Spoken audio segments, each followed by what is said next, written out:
তেওঁলোকক মই শুভেচ্ছা জনাইছোঁ। সদৰ ৰাইজ, শিক্ষাৰ লগত জড়িত যিহেতু এই অনুষ্ঠানটো, শিক্ষাৰ কথা ক'ব গ'লে মই ধৰ্মৰ কথা কৈছোঁ যে আমি হিন্দুসকলে বিশ্বাস কৰোঁ ভগৱান আৰু ইছলাম ধৰ্মী লোকসকলে বিশ্বাস কৰোঁ আল্লাহ। আৰু আমি এই পৃথিৱীত বা ধৰত যেনেকৈ জন্ম লৈছোঁ, আগৰ দিনত আমি মানুহে ক'ত আছিল বুলি কয় যে মানুহ গুহাত আছিল, মানুহ জংঘলত আছিল, গুহাত আছিল। তাৰপিছত আমাৰ মানুহৰ মাজত খেতিৰ আৱিষ্কাৰ হ'ল, কৃষি কৰ্মৰ আৱিষ্কাৰ হ'ল। আমি কৃষি কৰ্মৰ আৱিষ্কাৰ হোৱাৰ পাছত লাহে লাহে মানুহে গুহাৰ পৰা ওলাই আগতে আমি কি কৰিছোঁ যে জীৱ জন্তু হত্যা কৰি তাৰ মাংস খাই, কেঁচা মাংস, জুইৰ আৱিষ্কাৰ হোৱা নাছিল। পুৰণি যিখন পৃথিৱীত আমি মানৱ সমাজে জন্ম লৈছিলোঁ, সেই মানৱ সমাজৰ সভ্যতাৰ বিকশিত হ'ল। সেই সভ্যতা বিকশিত হৈ প্ৰথমতে জুইৰ আৱিষ্কাৰ হ'ল, খেতিৰ আৱিষ্কাৰ হ'ল। সেইবিলাকৰ পৰা আহি পেলাই কি হ'ল যে শিক্ষাৰ আৱিষ্কাৰ হ'ল। শিক্ষাৰ আৱিষ্কাৰ প্ৰথম কেনেকুৱা হ'ল যে আমি যিসকল লোক আছোঁ, আমাৰ আগতে শিক্ষাটো আনুষ্ঠানিক শিক্ষা নাছিল। আগৰ শিক্ষাবিলাক অনানুষ্ঠানিক শিক্ষা। মুজিবুৰ ৰহমান চাহাব তেখেত প্ৰধান শিক্ষক আছিল। তেখেতে এখন স্কুলৰ আনুষ্ঠানিক শিক্ষা প্ৰদান কৰা এখন স্কুলৰ তেখেত প্ৰধান শিক্ষক আছিল।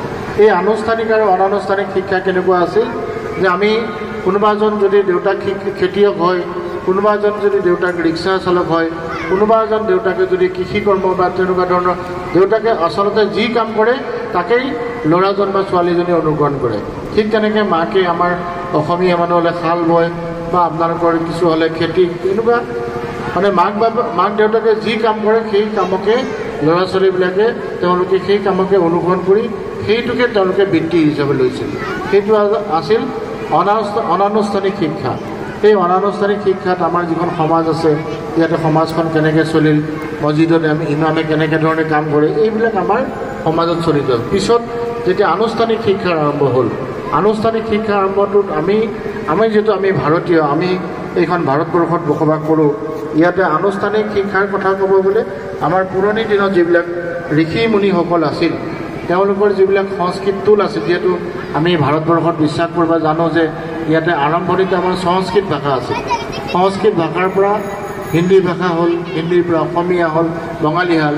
কিন্তু আমাৰ ভাৰতীয় যিটো ভাষা, মূল ভাষাটো হ'ল সংস্কৃত ভাষা।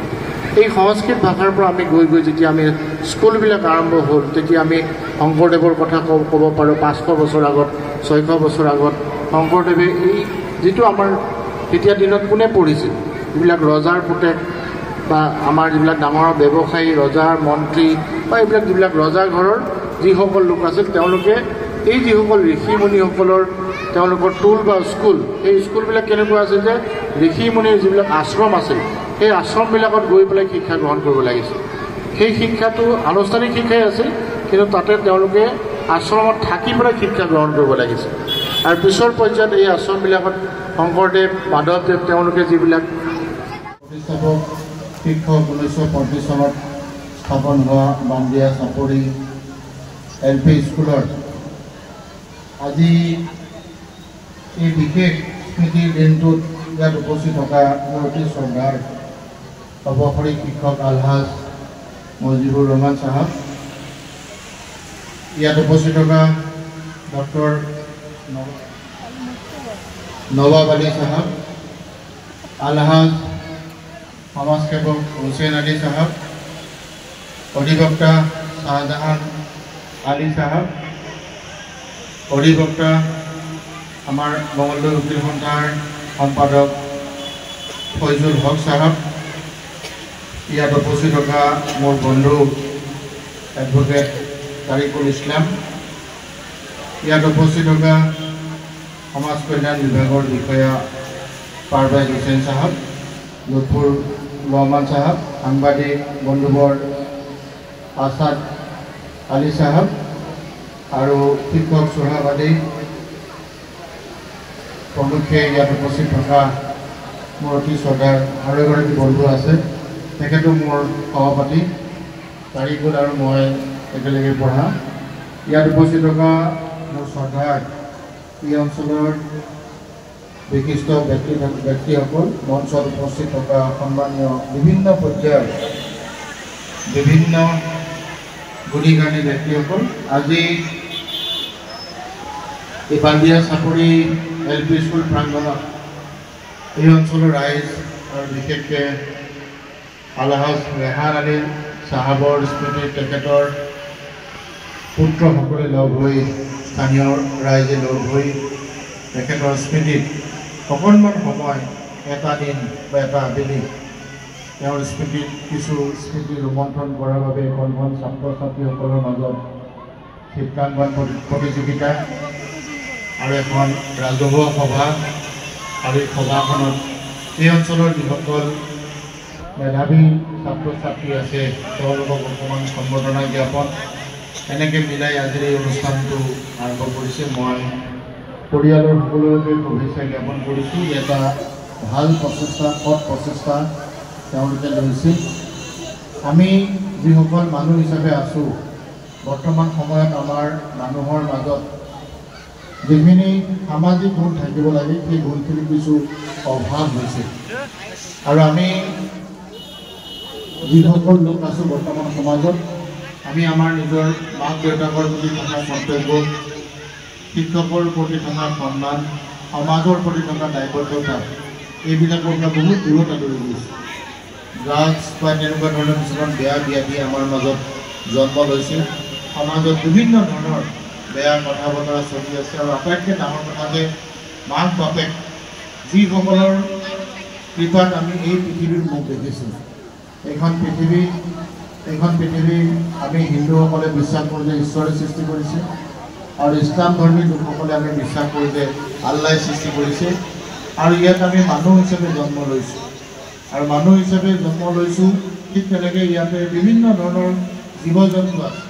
সেই জীৱ জন্তুতকৈ আমি মানুহবিলাক অকণমান উন্নত, কাৰণ আমাৰ চিন্তা শক্তি আছে। আমি হাত দুখনেৰে কামো কৰিব পাৰোঁ আৰু চিন্তাও কৰিব পাৰোঁ যে আমি সেইকাৰণে সমাজত আমাৰ পৃথিৱীৰ যিমান জীৱ জন্তু আছে আমিও জীৱ, মানুহ হিচাপে আমিও কিছুমান জন্তু বা জীৱ, কিন্তু আমি সকলো জীৱতকৈ ওপৰত বা সকলো জীৱতকৈ আমি ওপৰত থাকি পৃথিৱীখনত ৰাজত্ব কৰিছোঁ। কিন্তু আমাৰ সমাজখন বিভিন্ন ধৰণে আমাৰ পংগু হৈছে।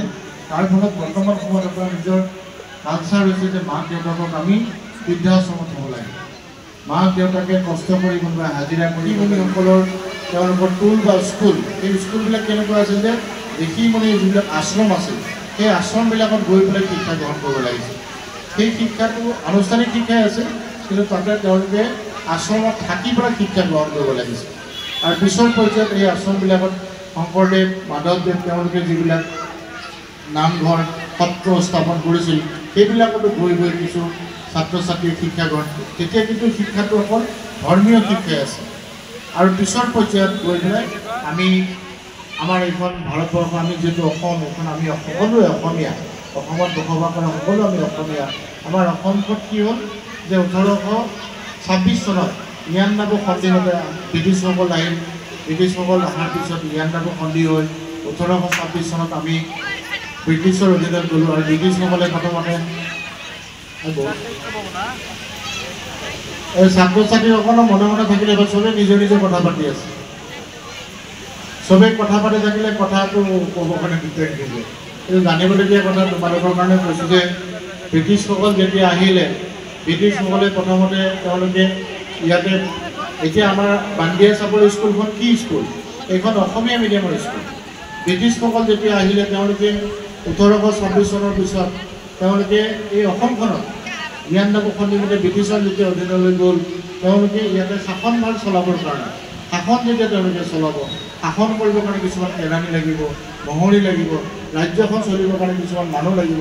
সেই মানুহবিলাক তেওঁলোকে কি কৰিলে যে এতিয়া বৰ্তমান যিটো আমাৰ ভাৰত, বাংলাদেশ আৰু আমাৰ অসম এই যিখিনি আছিল পাকিস্তানকে লৈ যিখন আগৰ ভাৰতবৰ্ষ, তাৰ পৰা সেইখিনি সময়ত এতিয়া বৰ্তমানৰ চিলেট জিলা, তাৰ পৰা কিছুমান বঙলা ভাষী লোক বৰ্তমান চিলেট জিলা, কিন্তু এতিয়া বাংলাদেশৰ অন্তৰ্ভুক্ত, তাৰ পৰা কিছুমান বঙলা ভাষা শিক্ষিত ব্যক্তি বঙালীত তেওঁলোকে শিকিলে, তেওঁলোকক আমি চৰকাৰী কাম কাজত ব্যৱহাৰ কৰিলে আৰু চৰকাৰী ব্যৱস্থাটো বঙলা ভাষাৰ প্ৰয়োজন। সেইখিনি সময়ত আনন্দৰাম ঢেকিয়াল ফুকন, তৰুণৰাম ফুকন যিবিলাক আমাৰ অসমীয়া পুৰুধা ব্যক্তি আছিল, তেওঁলোকে চেষ্টা কৰি যে অসমত অসমীয়া ভাষাৰ প্ৰচলন হ'ব লাগে আৰু 1874 চনত সেইমতে চৰকাৰী কাৰ্যালয়বিলাকত অসমীয়া ভাষাৰ প্ৰচলন হ'ল আৰু ইংৰাজীত তেওঁলোকে বহুত জোৰ দিয়াৰ ফলত লাহে লাহে আমাৰ প্ৰথমতে মিডিল স্কুল হ'ল, যিটো মজলীয়া বিদ্যালয় বুলি ক'লে, ভাৰ্ণকুলাৰ স্কুল হ'ল, এইবিলাক স্কুল হৈ আজি এই যিটো আপোনালোকৰ বান্দিয়া চাপৰি LP স্কুল আৰু 1900 চনত এতিয়া আমাৰ কলেজ আছিল। আমাৰ ল'ৰা ছোৱালীবিলাকে আপুনি বৰপেটাৰ পৰা আহিছে, কিন্তু আমাৰ যিসকলে উচ্চ শিক্ষা গ্ৰহণ কৰা ব্যক্তিসকলে কলিকতাত যায় পঢ়িব লাগিছিল। আমাৰ ইয়াতে অসমত কলেজ নাছিল। আৰু বহুত এতিয়া আন্দোলন হোৱাৰ পিছত 1901 চনত কটন কলেজ স্থাপন হ'ল। এই কটন কলেজ স্থাপন হোৱাৰ পিছত লাহে লাহে অসমত শিক্ষাৰ পৰিৱেশ এটা ইয়াতে স্থাপন হ'ল। 1905 চনত বংগভংগ হৈছে। আমাৰ যিখন বংগ বুলি কওঁ, বংগখন ভাগ হৈ পূৰ্ববংগ পশ্চিমবংগ। তেতিয়াও কিন্তু বঙলা ভাষাৰ প্ৰচলন আছিল। পিছত আপোনালোকে জানে আমাৰ 2 নম্বৰ ৱাৰ্ডৰ মোজামিল হক, শ্বহীদ মোজামিল হক, আমি যে কওঁ ভাষা আন্দোলনৰ প্ৰথম শ্বহীদ, তেতিয়াও আমি বঙলা ভাষাৰ বিৰুদ্ধে আমাৰ অসমীয়া যিসকল লোক আছিল তেতিয়াও আমি আন্দোলন কৰিছোঁ যে অসমত অসমীয়া ভাষা হ'ব লাগে। এইবিলাক বিভিন্ন পৰ্যায়ত চলিছিল। মই অলপ ৰেল কাটি পেলাই কৈছোঁ, কাৰণ কথা কোৱাৰ পৰিৱেশটো নাই, ৰেল কাটি কৈছোঁ আৰু। তেতিয়া আমাৰ এই মোজামিল হকৰ নিচিনা শ্বহীদ অনিল বৰা, তেওঁলোকে ভাষাৰ কাৰণে তেওঁলোকে তেতিয়া আত্মহত্যা দিছিল। আৰু তাৰ ফলত আজি এই বান্দিয়া চাপৰি LP স্কুল, যিবিলাক স্কুল আছে, এই স্কুলবিলাকত অসমীয়া ভাষাত শিক্ষা হ'ল।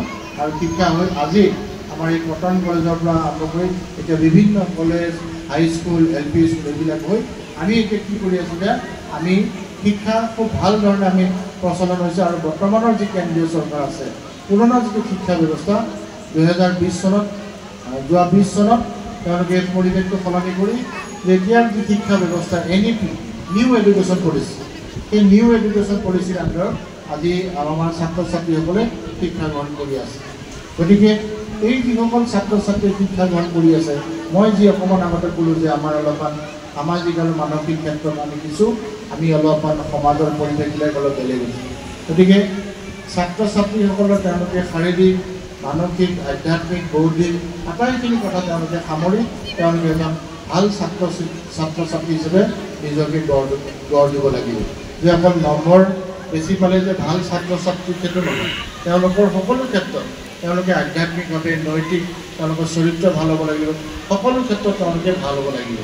আৰু ঠিক তেনেকৈ শিক্ষাৰ যিটো উদ্দেশ্য আছে, শিক্ষাৰ উদ্দেশ্য সফল কৰাৰ কাৰণে ছাত্ৰ ছাত্ৰী, শিক্ষক আৰু অভিভাৱক, আমাৰ এনেকুৱা অভিভাৱক আছে যে ৰাতিপুৱা তেওঁ হাজিৰা কৰিব গ'ল, ল'ৰাটো বা ছোৱালীটো কৈ গ'ল যে স্কুললৈ যাবি, স্কুললৈ কি কৰি যাব, স্কুললৈ গ'লে কিবা এটা খাই যাব লাগিব আৰু দুপৰীয়া খোৱাৰ কাৰণে কিবা লাগিব। কিন্তু সেনেকুৱা দুখীয়া মানুহ আছে যে ঘৰত লাইটো নাই যে ল'ৰা ছোৱালী স্কুলৰ পৰা আহি পঢ়িব। গতিকে এই যে ছাত্ৰ ছাত্ৰী, শিক্ষক আৰু অভিভাৱক, এই তিনিটা মিলি পেলাইহে শিক্ষানুষ্ঠানখনৰ বা ছাত্ৰ ছাত্ৰীসকলৰ ভৱিষ্যতটো ভাল হ'ব। গতিকে এইবিলাক বিভিন্ন ধৰণৰ কথা আছে, সকলোবিলাক মিলাই আমি এই ছাত্ৰ ছাত্ৰী যিসকল আছে, তোমালোকে ভাল ধৰণে পঢ়া শুনা কৰি আমাৰ সমাজখনক নেতৃত্ব দিব লাগিব। আৰু তোমালোকে যিসকলে ভাল ধৰণে পঢ়া শুনা কৰা ছাত্ৰ ছাত্ৰী আছা, তোমালোকৰ কাৰণে এই পৰিয়ালটো ৰেহান আলী শিক্ষকৰ তেখেতৰ পৰিয়ালটোৱে তোমালোকক অকণমান সুবিধা কৰি দিয়াৰ কাৰণে, তোমালোকক অকণমান সন্মান দিয়াৰ কাৰণে ব্যৱস্থা গ্ৰহণ কৰিছে। আজি যদি তোমালোকে ভাবা যে মই ৰিজাল্ট ভাল কৰিছোঁ কিন্তু তোমাৰ চৰিত্ৰটো বেয়া, তো মোৰ ৰিজাল্ট ভাল হৈছে, মোৰ অলপ অহংকাৰ হৈছে যে মই বহুত কথা জানো, কিন্তু মানুহৰ যিটো জীৱন আছে, আব্দুল কালাম আজাদে কৈছিল যে আমি যেতিয়ালৈকে আমাৰ মৃত্যুৰ আগমুহূৰ্তলৈকে আমি শিক্ষা গ্ৰহণ কৰিব পাৰোঁ, অৰ্থাৎ আমি সদায় শিকি থাকিব পাৰোঁ। আজি তোমালোকে মোৰ পৰা কিবা এটা শিকিবা, ইয়াতে তেখেত নবীৰ আলী ছাৰে কিছুমান কথা কৈছে, চাহাবুদ্দিন ছাৰে কিছুমান কথা ক'ব, এই যিবিলাক কথা ইয়াৰ পৰা তোমালোকে অলপ তোমালোকে শিক্ষিত হ'ব পাৰিবা, অলপ তোমালোকে কথা জানিব বা বুজিব পাৰিবা। গতিকে তোমালোকে সকলো ক্ষেত্ৰতে পাৰদৰ্শী হৈ আমাক নেতৃত্ব দিব লাগিব, আমাৰ সমাজখনত তোমালোকে শিক্ষাৰ পোহৰ বলাব লাগিব। আজি আমাৰ এই বিশেষকৈ পূব মঙলদৈ অঞ্চল, বান্দিয়া গাঁও পঞ্চায়তৰ পূব মঙলদৈ অঞ্চল, এই পূব মঙলদৈ অঞ্চলৰ মই এইবাৰ 21ত বিধায়ক হোৱাৰ পাছত মই দেখিছিলোঁ যে শিক্ষাৰ ক্ষেত্ৰত এই অঞ্চলটো অনগ্ৰসৰ। আৰু ইয়াতে বাল্য বিবাহৰ প্ৰচলন আছে, বিভিন্ন ক্ষেত্ৰত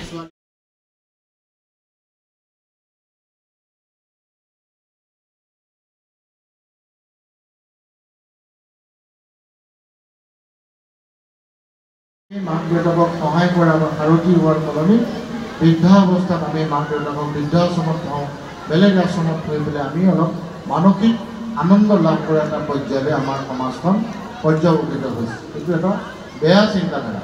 সেই বেয়া চিন্তাধাৰাৰ পৰা দূৰত গৈ ৰেহান আলী চাহাবৰ সুযোগ্য পুত্ৰসকলে তেওঁলোকৰ পিতৃৰ স্মৃতি ৰোমন্থনৰ বাবে যি অনুষ্ঠান কৰিছে সঁচাকৈ শলাগিবলগীয়া আৰু সঁচাকৈ খুব এটা সুন্দৰ অনুষ্ঠানত তেওঁলোকে আয়োজন কৰিছে আৰু মই নিজেও এই অনুষ্ঠানত যোগদান কৰিবলৈ পাই যোগদান দিবলৈ পাই গৌৰৱান্বিত অনুভৱ কৰিছোঁ। তেওঁলোকক মই শুভেচ্ছা জনাইছোঁ। সদা ৰাইজ, শিক্ষাৰ লগত জড়িত যিহেতু এই অনুষ্ঠানটো, শিক্ষাৰ কথা ক'ব গ'লে মই ধৰ্মৰ কথা কৈছোঁ যে আমি হিন্দুসকলে বিশ্বাস কৰোঁ ভগৱান আৰু ইছলাম ধৰ্মী লোকসকলে বিশ্বাস কৰোঁ আল্লাহ। আৰু আমি এই পৃথিৱীত বা ধৰাত যেনেকৈ জন্ম লৈছোঁ, আগৰ দিনত আমি মানুহে ক'ত আছিল বুলি কয় যে মানুহ গুহাত আছিল, মানুহ জংঘলত আছিল, গুহাত আছিল। তাৰপিছত আমাৰ মানুহৰ মাজত খেতিৰ আৱিষ্কাৰ হ'ল, কৃষি কৰ্মৰ আৱিষ্কাৰ হ'ল। আমি কৃষি কৰ্মৰ আৱিষ্কাৰ হোৱাৰ পাছত লাহে লাহে মানুহে গুহাৰ পৰা ওলাই আগতে আমি কি কৰিছোঁ যে জীৱ জন্তু হত্যা কৰি তাৰ মাংস খাই, কেঁচা মাংস, জুইৰো আৱিষ্কাৰ হোৱা নাছিল। পুৰণি যিখন পৃথিৱীত আমি মানৱ সমাজে জন্ম লৈছিলোঁ, সেই মানৱ সমাজৰ